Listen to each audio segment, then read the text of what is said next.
estar com vocês nessa noite para celebrar os 27 anos desta jovem senhora, serva, dedicada e altruísta, que é a SAF, da Igreja Presbiteriana da Boca do Rio. Eu quero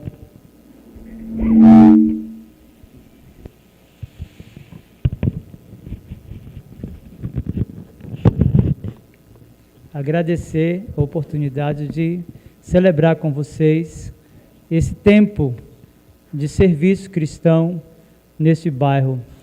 Eu tenho uma relação muito próxima à Igreja Presbiteriana da Boca do Rio. O reverendo Paulo Simões foi meu tutor eclesiástico e ouviu minhas queixas, meus lamentos, minhas alegrias e tristezas. No período da formação teológica, eu me lembro que em uma das férias eu bati lá na porta dele para pedir oração. Reverendo Paulo, ore para que a gente continue a missão. Ele sempre foi muito amigo, muito próximo e referência para mim, na minha vida pastoral.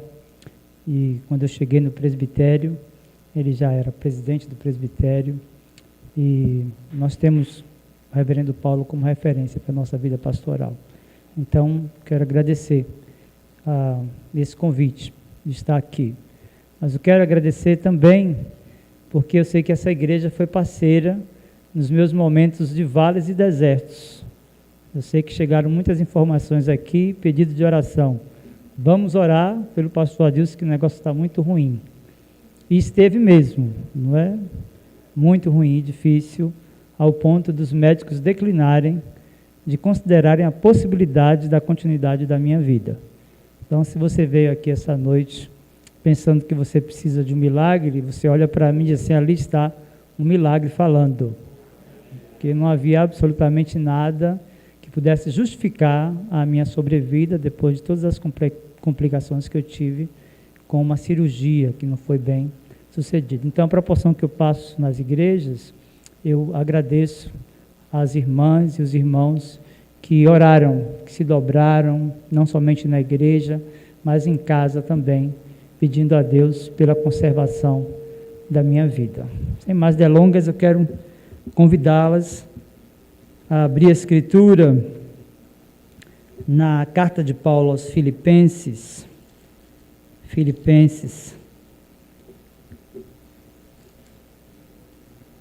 capítulo 2. Eu recebi o tema Aprendendo com Jesus o Serviço Cristão. O serviço cristão, ele tem no seu início um rompimento com a vida pregressa e passada.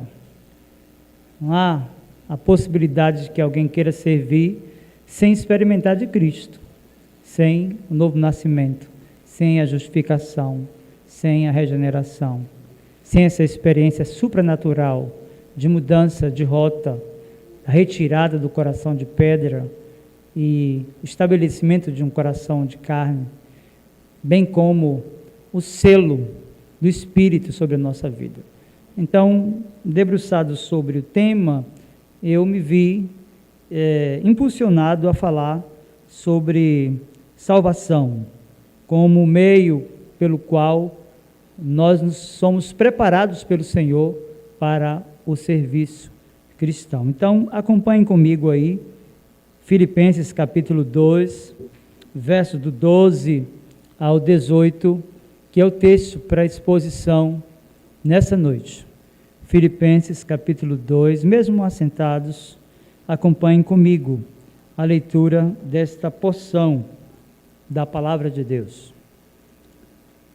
Assim, pois, amados meus, como sempre obedecestes, não só na minha presença, porém muito mais agora na minha ausência, desenvolvei a vossa salvação com temor e tremor, porque Deus é quem efetua em vós tanto querer como realizar, segundo a sua boa vontade. Fazei tudo sem murmurações, nem contendas, para que vos torneis irrepreensíveis e sinceros, filhos de Deus inculpáveis no meio de uma geração pervertida e corrupta, na qual resplandeceis como luzeiros no mundo, preservando a palavra da vida, para que no dia de Cristo eu me glorie de que não corri em vão, nem me esforcei inutilmente. Entretanto, mesmo que seja eu oferecido por libação sobre o sacrifício e serviço da vossa fé, alegro-me e com todos vós me congratulo. Assim vós também, pela mesma razão, alegrai-vos e congratulai-vos comigo. Vamos ter mais um momento de oração? Quero convidá-las a curvar a fronte, fechar os olhos para orarmos ao Senhor. Meu Senhor, em nome de Jesus, teu Filho bendito, o amado da nossa alma, nosso Redentor, pastor por excelência, único mediador entre Deus e os homens, o sumo sacerdote no teu altar, nosso Paráclitos que nos defende, que nos apresenta, que nos justificou, que nos santificou e que em menor medida já nos glorificou e está nos preparando pelos meios de graça para o dia da redenção da nossa alma. É por Ele, meu Senhor, por seu sacrifício perfeito, eterno, suficiente, por sua morte vicária na cruz do Calvário, que nos achegamos a Ti nesta noite, para bendizer-te pela história exuberante de serviço cristão das irmãs queridas da Igreja Presbiteriana da Boca do Rio. Nós queremos te louvar, Senhor, porque no decurso da história desta sociedade, dessa igreja querida, muitas mulheres foram alcançadas, transformadas, consoladas, visitadas e supridas nas suas necessidades e carências através dessas irmãs. E nós queremos expressar nessa noite a nossa gratidão, porque isso é o produto da Tua graça, que se manifestou em nossa vida de maneira salvadora, naquele dia que o Senhor retirou o nosso coração de pedra e colocou em nós um coração de carne e nos selou para o dia da redenção. Deus, nós viemos nessa noite aqui para aprender de Ti, para ouvir a Tua voz pela exposição da Tua palavra. Por isso nós te suplicamos que pelo poder do Espírito, pelo ofício profético de Cristo, que Ele mesmo seja a boca aqui nesta noite, pela exposição da palavra, que eu seja apenas um mero instrumento Teu, meu Senhor, para que na fidelidade ao texto lido, o Senhor Jesus seja engrandecido e glorificado, a igreja aperfeiçoada em santidade, e aqueles que eventualmente estejam nesta noite, nesse lugar, sem uma aliança contigo, sejam despertados nos seus sentidos, convencidos dos seus pecados e arrependidos, busquem refúgio na cruz do nosso Senhor Jesus Cristo. No nome dele nós oramos. Amém. Meus queridos irmãos e irmãs, a soteriologia é um recorte da teologia sistemática que trata dos aspectos inerentes à salvação. O apóstolo Paulo, muito embora não tenha como objetivo tratar especificamente sobre esse tema na carta aos Filipenses, ele faz abordagens importantes sobre esse assunto. Primeiro, quando no capítulo 2, versos do 5 até o 11, ele trata da kenosis, que é o estado de esvaziamento ou de humilhação do Salvador.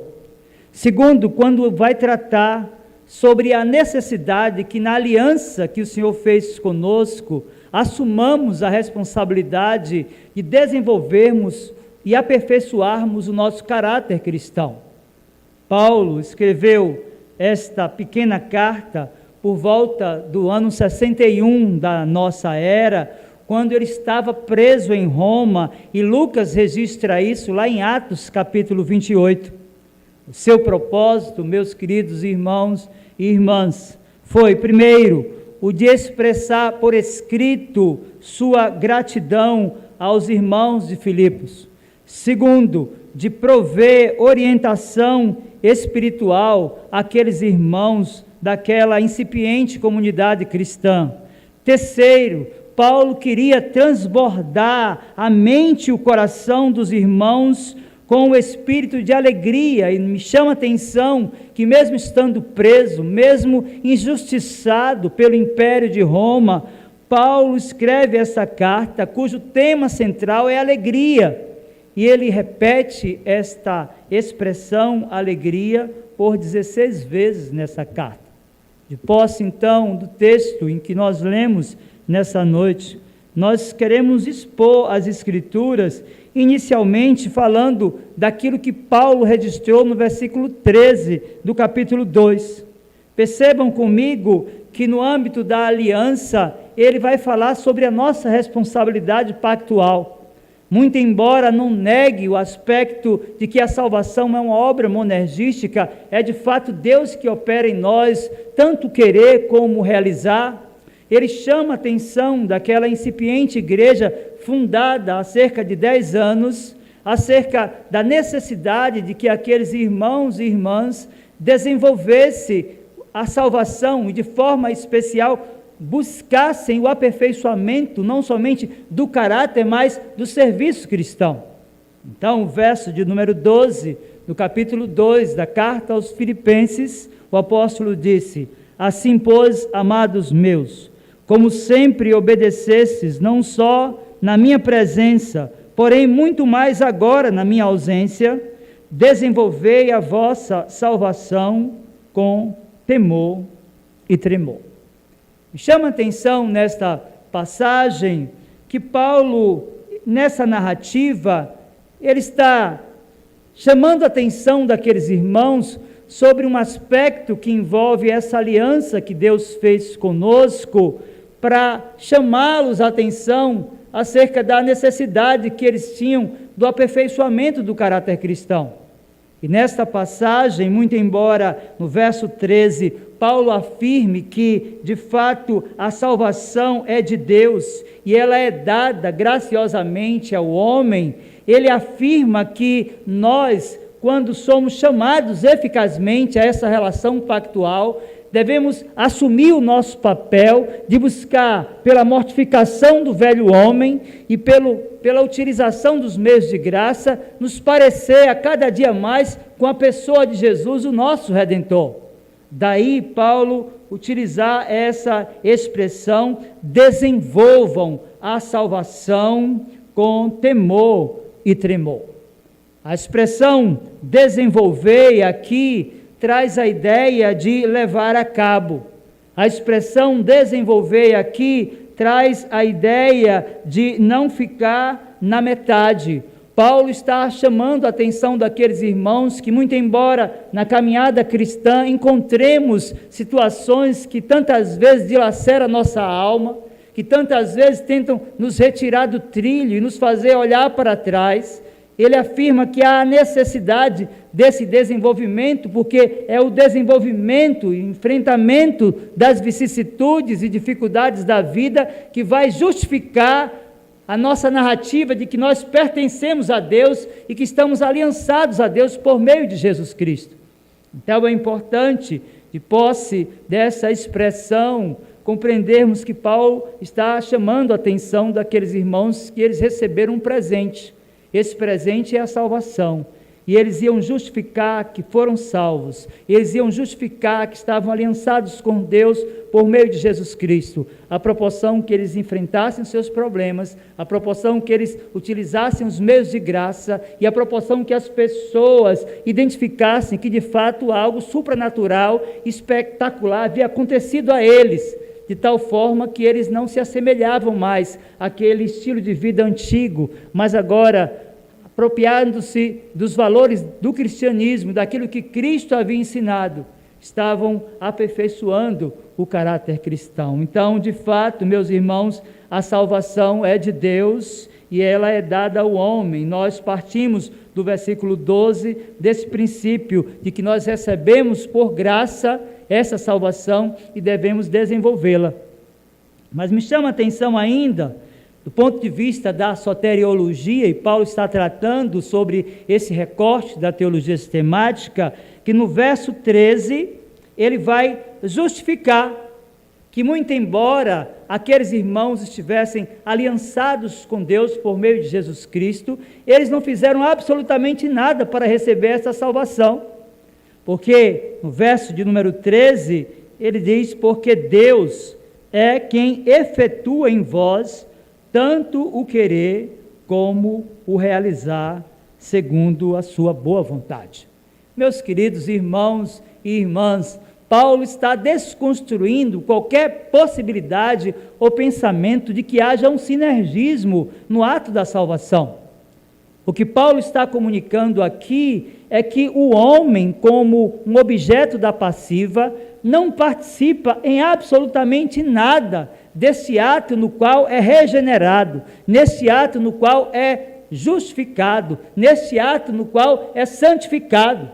Paulo está afirmando agora que de fato a salvação é de Deus, e sendo dele, ele dá a quem ele quer, e ele usa os meios ordinários e extraordinários para aqueles por quem Cristo morreu, aqueles cujo nome está registrado no livro da vida, que foram incluídos lá na eternidade para que fossem em algum momento da vida chamados eficazmente a essa relação pactual. Paulo está dizendo que essas pessoas em nada podem contribuir, ou seja, como estão mortas nos seus delitos e pecados, elas não podem por si mesmas fazerem absolutamente nada. Então Paulo, muito embora ele afirme que a salvação ela foi dada ao ser humano e que esse ser humano deve buscar o desenvolvimento, o aperfeiçoamento do caráter e do serviço cristão, ele está afirmando que de fato é Deus quem efetua tanto o querer quanto o realizar segundo a sua boa obra. Então nós já temos aqui aquilo que nós podemos identificar como 2 sinais da salvação de Deus na vida de alguém. E é esta salvação que nos motiva para o serviço. E é esta salvação que muda a nossa rota. É esta salvação que faz com que, amparados pelos valores das Escrituras e desafiados pela Mission Dei, nós façamos com que outras pessoas conheçam a graça de Deus revelada na pessoa de Jesus Cristo. Então nós temos nos versos 12 e 13, 2 sinais que vão caracterizar aqueles que estão aliançados com Deus por meio de Jesus Cristo. O primeiro sinal, nós percebemos isso no verso 12, é o progresso. E me chama a atenção aqui que Paulo, ele escreve literatura a esses irmãos, chamando a atenção deles que se existe algo que vai justificar que alguém está aliançado com Deus por meio de Jesus Cristo, é a mortificação do antigo estilo de vida e o desenvolvimento do caráter que vai redundar em serviço cristão. Mas lamentavelmente, meus irmãos e irmãs, não é pouco comum pessoas que passam 5, 10, 20, 30 anos na igreja, mas não conseguem alcançar essa plenitude, esse desenvolvimento do caráter e do serviço cristão, e nós saímos, voltamos, encontramos as pessoas com as mesmas murmurações, com as mesmas deficiências e com os mesmos aspectos de queixas que não permitem que elas se desenvolvam espiritualmente. Paulo está afirmando que se existe um sinal que justifica, que legitima aquele que foi selado, aquele cujo coração de pedra foi retirado, aquele que recebeu o coração de carne, que está selado para o dia da redenção, é que essa pessoa, como na sua vida intelectual, como na sua vida social, como na sua vida familiar, está em franco processo de desenvolvimento do seu caráter cristão e justifica que está aliançada com Deus à proporção que presta serviço glorioso ao Senhor, anunciando as boas novas da salvação, quer pela verbalização, quer pelo testemunho cristão. Então, o primeiro sinal que justifica, que legitima o discurso, ou esse discurso de pertencimento a Deus, aliançados por meio de Jesus Cristo, é o desenvolvimento. E a pergunta que eu faço para vocês nessa noite: como é que tem sido a vida dos irmãos e irmãs aqui da Igreja Presbiteriana do Brasil, em Salvador, aqui em Boca do Rio? Há manifestações de desenvolvimento, há maturidade cristã, há serviço cristão, há engajamento na obra, há evangelização. Meus queridos, se não há manifestações dessas características, nós precisamos de questionar essa relação de pertencimento. Paulo afirma: desenvolva, ou seja, levem a cabo. Ele diz: desenvolva, ou seja, não fiquem na metade. Busquem o aperfeiçoamento do caráter e do serviço. Mas há um segundo sinal aqui, meus irmãos. Após manifestar essa expressão de que o primeiro sinal da salvação é o desenvolvimento, ou o progresso, ele vai afirmar que esta aliança que temos com Deus, ela é justificada ou legitimada pelo temor e tremor que passamos a ter de pecarmos contra Deus, de fazermos aquilo que é mal aos seus olhos. Vejam, Paulo afirma: desenvolvam a vossa salvação com temor e tremor. Ele utiliza aqui duas palavras no original que devem ser objetos da nossa interpretação. Primeiro, a palavra temor no original é phobos, de onde vem a palavra portuguesa fobia, que aponta para um estado de medo ou de terror. Segundo, ele utiliza no original a palavra que está traduzida no português por tremor, a palavra tromos, que traz a ideia de estremecer. Paulo está utilizando essas duas palavrinhas no original para revelar que você identifica um cristão autêntico, alguém que está aliançado com Deus por meio de Jesus Cristo, quando esta pessoa tem uma consciência absurda de pecado. Quando essa pessoa se entristece quando peca contra Deus, quando essa pessoa é consumida de um estado de consciência de que a sua relação com o outro que foi rompida precisa ser restaurada. Quando essa pessoa percebe que por ações ou por omissões tem pecado diante de Deus, e isso faz com que o seu coração e a sua mente sejam ocupadas plenamente de uma condição de medo, a pessoa se estremece na presença de um Deus que é santo, santo e santo. Meus irmãos, quando nós olhamos para esta passagem, sobretudo o verso final, a parte final do verso 12 de Filipenses capítulo 2, nós nos lembramos que a pós-modernidade tem relativizado a relação do cristão com o pecado, apelidando aquilo que nós reconhecemos como a transgressão da lei de Deus. Meus irmãos, se há de fato algo que evidencia que alguém nasceu de novo, se há de fato algo que legitima o discurso da aliança com Deus por meio de Jesus Cristo, é a consciência de pecados. Não é que nós não vamos pecar mais, não é que a nossa vida agora, após essa aliança, estará imunizada das influências do pecado. Nós sabemos que a própria natureza humana e corrompida que temos, tantas vezes nos conduz a pecarmos. Nós sabemos a influência que o curso do mundo tem sobre a nossa vida nesse processo santificador. Temos consciência também, meus queridos irmãos e irmãs, o quanto Satanás, ele luta para nos tirar do trilho, ele luta para nos afastar desse processo santificador. Obviamente que em algum momento da minha vida e da vida de vocês, nós vamos pecar. O que nos difere e que justifica essa relação de aliança com Deus é efetivamente a consciência que nós temos de pecados. Então Paulo estabelece o segundo sinal que legitima essa aliança e esse desejo que nós devemos ter, não somente de aperfeiçoamento do caráter, mas do serviço cristão. Mas percebam, meus queridos irmãos, que o texto segue.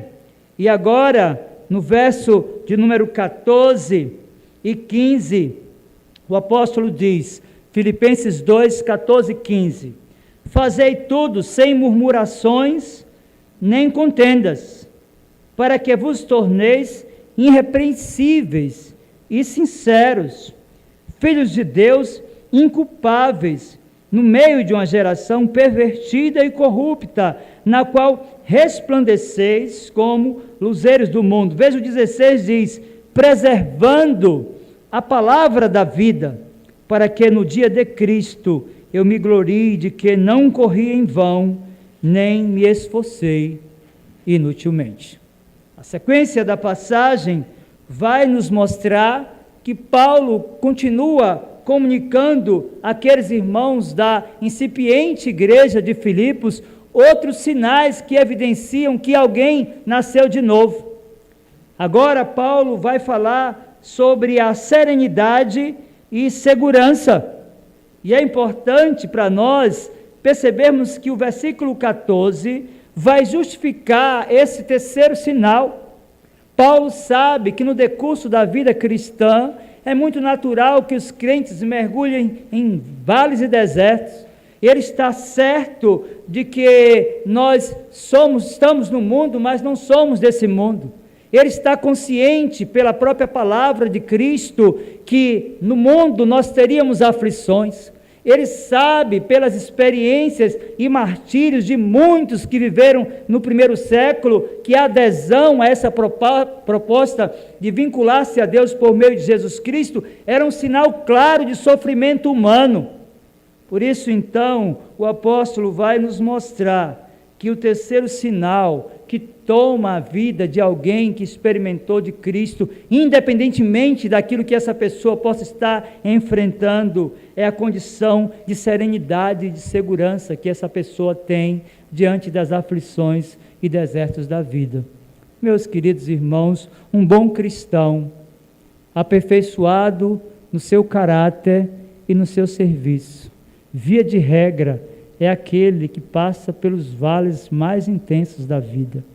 É aquele que aprende pelo sofrimento, que Deus estará com ele todos os dias. E que por sua soberania, ele dispõe meios que muitas vezes são assustadores. E que visitam a nossa alma com dores dilacerantes. O autêntico cristão, aquele que de fato experimentou de Cristo, é aquele que não somente compreende que Deus permanece no seu trono, mas que por sua providência, por sua bondade, por sua soberania e por seu poder, ele dispõe todas as coisas para que em meio ao sofrimento de cada pessoa, daqueles e daquelas que um dia foram aliançados com Deus por meio de Jesus Cristo, ele seja glorificado e honrado, à proporção que você crê, que muito embora os homens possam pôr limites à sua vida, Deus, em sua soberania e em sua providência, há de agir de modo a ser glorificado também nos vales e desertos da vida. Então, esse de fato é o terceiro sinal que caracteriza que alguém está aliançado com Deus. Esse de fato é o terceiro sinal que legitima. Se você está vivendo um vale, se você está enfrentando uma luta, saiba que Deus jamais abandona o seu trono. Se você está mergulhado em um vale, se você está em meio a uma luta, quem sabe já de muito tempo, saiba que por sua providência Deus permitiu que isso lhe ocorra, para que o seu caráter seja aperfeiçoado e para que o serviço que você presta a Ele por meio de Jesus Cristo seja um serviço excelente de alguém que de fato teve uma experiência gloriosa com o Senhor. Infelizmente, há muitas pessoas que conhecem muito sobre Deus, mas absolutamente nada de Deus. Nós percebemos que esta foi a experiência de Jó. Se você lê o livro da poesia, lá no Antigo Testamento, os 42 capítulos daquele livro de Jó, você vai perceber que Jó tinha um conhecimento teológico muito profundo. Você vai perceber que ele tinha sempre respostas prontas e bem embasadas na boa teologia para aqueles que estavam o acusando de pecado.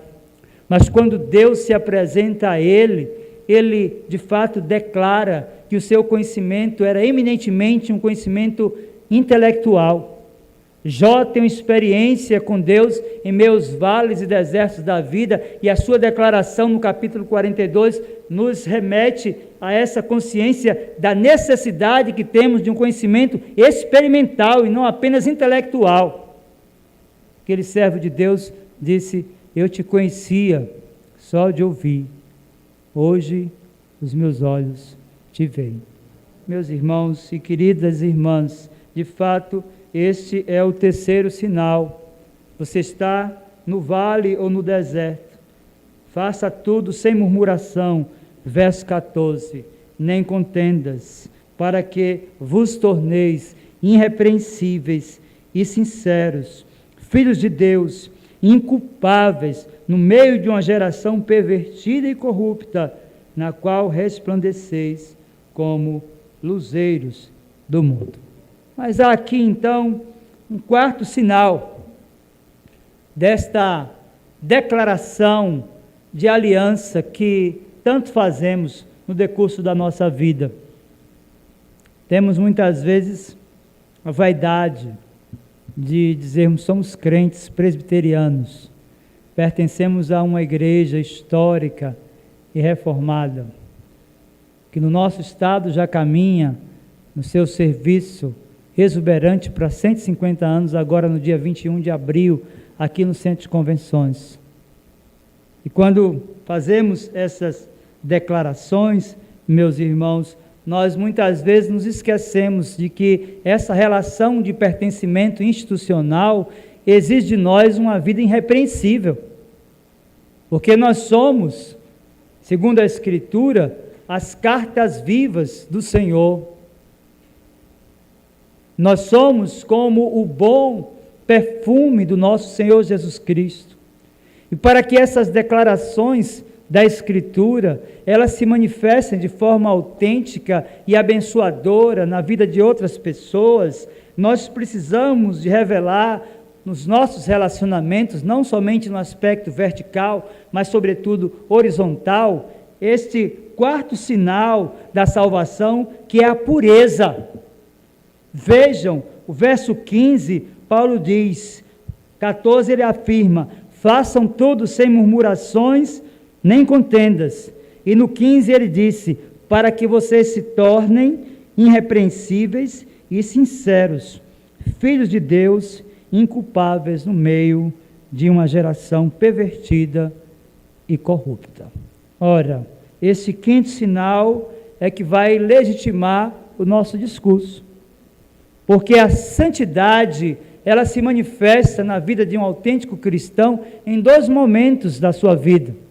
Primeiro, nós precisamos de compreender que o ato justificador de Deus na nossa vida, quando somos chamados eficazmente das trevas para a luz, aquele momento do novo nascimento, é o ato pelo qual Deus nos santifica. E essa santificação, ela se dá simbolicamente pela confirmação da nossa fé na pública profissão de fé e no sacramento do batismo, que é um sinal externo de algo que nós cremos que aconteceu no nosso interior. É importante, então, pensarmos que este sinal de pureza, revelado no dia da profissão de fé, deve ser legitimado pelo processo de santificação que envolve também o serviço cristão. Meus queridos irmãos e irmãs, de fato, este é o quarto sinal que revela que alguém foi salvo, que revela que alguém de fato pertence a Deus, que está aliançado a Ele por meio de Jesus Cristo. Se a sua vida não é santa, se as suas vestes não são santas, se o seu vocabulário é sujo, se a sua mente é suja, há alguma coisa de errado no seu discurso. A Escritura nos mostra e que nós devemos ser santos, porque Deus é santo e Ele nos chamou em santidade. Então Paulo afirma, meu desejo é que vocês sejam irrepreensíveis e sinceros, filhos de Deus, inculpáveis, no meio de uma geração pervertida e corrupta. Meus queridos irmãos, as pessoas no mundo, elas estão enfadadas e cansadas de discursos e retóricas, de conteúdos, de conceitos e de valores. O que elas querem é enxergar Cristo em mim e em vocês. O que elas querem é uma evidência de que de fato nós pertencemos a Ele, à proporção que as nossas atitudes e os nossos relacionamentos justificam isso. E é exatamente isso que Paulo declara aqui. E esse é, sem dúvida, o quarto sinal de que alguém foi aliançado com Deus por meio de Jesus Cristo. Mas há um quinto, no versículo 16.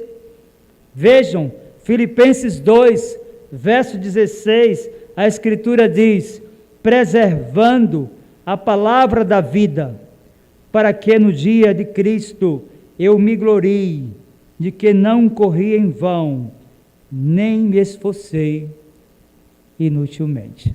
Meus irmãos, o quinto e último sinal de que alguém de fato está aliançado com Deus, foi justificado, foi santificado e em menor medida já vive o processo de glorificação, que será finalmente na parousia, é esse esforço evangelizador. Paulo parte da sua própria experiência. Ele já havia visitado a igreja de Filipos, ele tinha um nível de afeto àqueles irmãos que agora haviam mandado Epafrodito levar uma oferta para ele que estava preso em Roma. Paulo foi um dos fundadores dessa igreja que juntamente com outros irmãos se doaram, deixaram a zona de conforto e foram para Filipos para fundar ali, para plantar ali uma igreja saudável, uma igreja genuinamente bíblica que pregava a palavra de Deus. Paulo parte da sua própria experiência, ele que foi chamado para pregar o evangelho entre os gentios, chamando a atenção daqueles irmãos que eles poderiam justificar o fato de estarem aliançados com Deus por meio de Jesus, à proporção que eles abriam a boca e falavam da mensagem reconciliadora. Meus irmãos, nós precisamos de nos dispor para o trabalho de evangelização. As redes sociais são efetivamente um campo maravilhoso para anunciar as boas novas da salvação, dividir a palavra de Deus, dividir a mensagem de Deus. A nossa casa é o nosso primeiro campo missionário. Nós precisamos evangelizar os nossos filhos, falar sobre a ira de Deus, falar sobre a justiça de Deus, falar sobre o amor de Deus. É importante pensarmos que cada ambiente onde nós entramos, Deus nos oferece oportunidade para falar do seu amor, para falar da mensagem que justifica, para falar da mensagem que liberta, para falar da mensagem que transforma e que tira o homem da sua condição de morto nos seus delitos e pecados e o justifica, e o santifica e o glorifica. Paulo afirma que se de fato há um sinal que evidencia que alguém nasceu de novo, é a disposição que essa pessoa tem da evangelização e do trabalho missionário. E isso pode ser feito, meus irmãos, à proporção que você compreende a necessidade de verbalizar a mensagem, na sua integralidade, a mensagem pura do arrependimento de pecados, a declaração da necessidade de uma nova vida. Mas isso pode e deve ser feito também à proporção que nos silenciamos, mas vivemos os valores que conhecemos e reconhecemos como verdade da Escritura. À proporção que o seu testemunho cristão traz impacto na sua casa, à proporção que o seu testemunho cristão traz impacto na sua escola, na sua faculdade, no seu bairro, no seu trabalho, você está justificando que de fato Deus lhe retirou das trevas que você vivia e lhe deu uma mensagem, e você é esta carta, é esta mensagem. Então este de fato é o quinto sinal da salvação. Nós precisamos de ser uma igreja evangelizadora, E quando eu falo de igreja evangelizadora, meus irmãos, eu não estou falando de um aspecto institucional. Devemos compreender que, do ponto de vista da teologia sistemática, uma das definições de igreja aponta para a igreja como um organismo vivo, no qual Cristo é a cabeça e nós somos parte do seu corpo.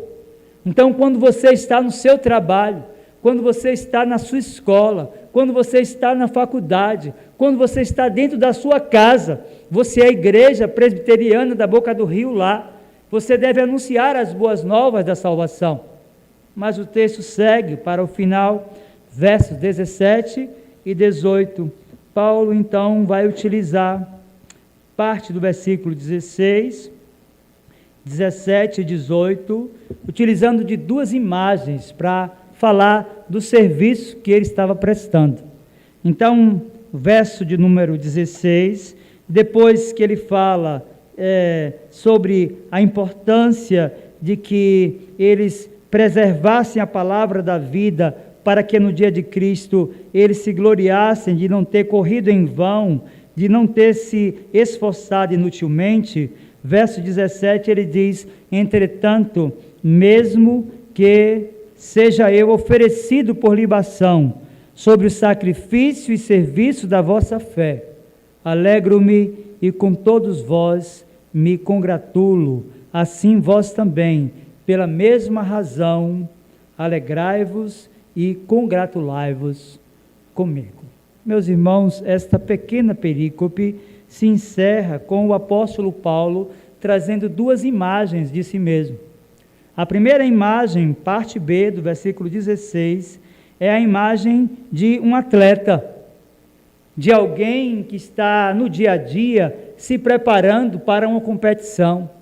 A segunda imagem, verso 17, é a imagem de um sacrifício de si mesmo. Paulo utiliza essas duas imagens para despertar a igreja em Filipos acerca da importância e da necessidade do serviço cristão. E eu quero concluir a mensagem nessa noite exatamente abordando a parte B do verso 16, verso 17 e 18, chamando a atenção de vocês acerca da necessidade que temos da evangelização segundo o padrão de Deus.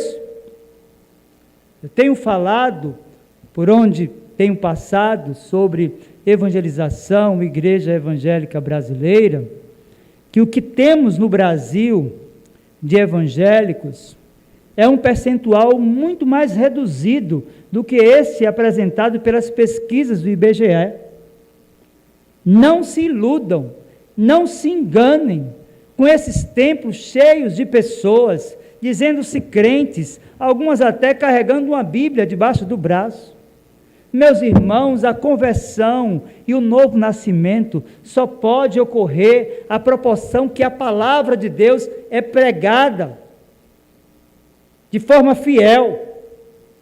E nós temos uma missão nessa cidade, como igreja herdeira de um conteúdo teológico tão profundo, de uma história tão dinâmica e exuberante, de pessoas que deixaram a América e a Europa e vieram para aqui, e em pouco tempo estabeleceram todos os benefícios que nós temos hoje. Nós temos essa missão e devemos ter esse compromisso de evangelizar, pregando a palavra de Deus, sem falar de benefícios que alguém possa ter vindo para a igreja. Porque é o que nós temos no Brasil hoje é exatamente isso. Pessoas que são convidadas a irem para o templo para que suas demandas e problemas sejam solucionados. Gente que jamais ouviu uma mensagem de arrependimento de pecados e a necessidade do aperfeiçoamento do caráter segundo Cristo. Por isso, essas duas imagens devem ser para mim e para você a imagem ou as imagens que devem nos chamar a atenção acerca do nosso serviço. Primeiro, a imagem de um atleta. O atleta está sempre se preparando para uma competição. Depois, a imagem de alguém que está disposto a se sacrificar por uma causa que é eminentemente nobre, a causa da pregação do Evangelho da graça de Deus. A minha oração e súplica, meus irmãos, é que, aliançados com Deus por meio de Jesus Cristo, conscientes de que fomos alcançados por sua graça, que tenhamos essa disposição de servirmos a Deus por meio de Jesus Cristo, dispondo a nossa vida como atletas que se preparam e que estão dispostos até a sacrificar a própria vida por aquela causa. Que esta também seja a minha motivação e a sua motivação de anunciar as boas novas da salvação, para que Cristo seja honrado e glorificado.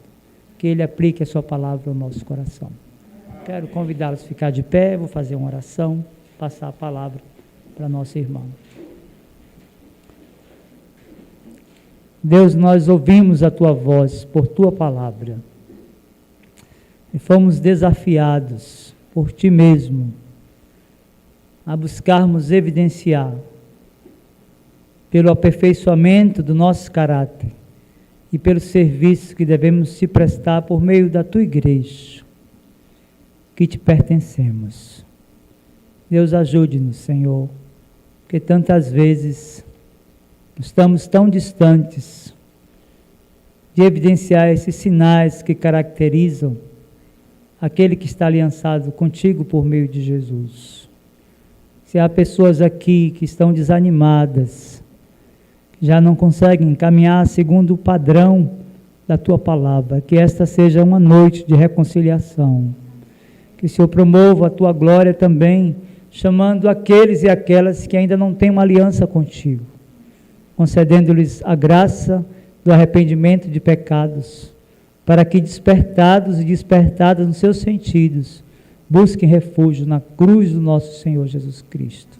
Que o Senhor continue a usar a SAF da Igreja Presbiteriana da Boca do Rio, como um meio pelo qual este bairro seja alcançado, e essa igreja seja reconhecida neste lugar, como luzeiro, como uma igreja saudável, como lugar de refúgio, no qual Cristo é anunciado como verdade.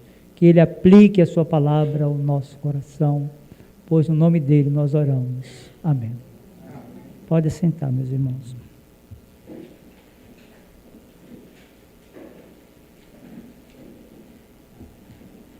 Que mensagem edificante, né, meus irmãos? Que possamos colocar em prática tudo o que ouvimos nessa noite. Que as pessoas possam olhar para a gente e dizer, aquele ali ou aquela é uma serva ou um servo do Senhor Jesus. Amém? Amém. Neste momento eu vou pedir à irmã Leda que faça uma oração. É o nosso momento Ana, um momento em que a gente ora pelos filhos de oração.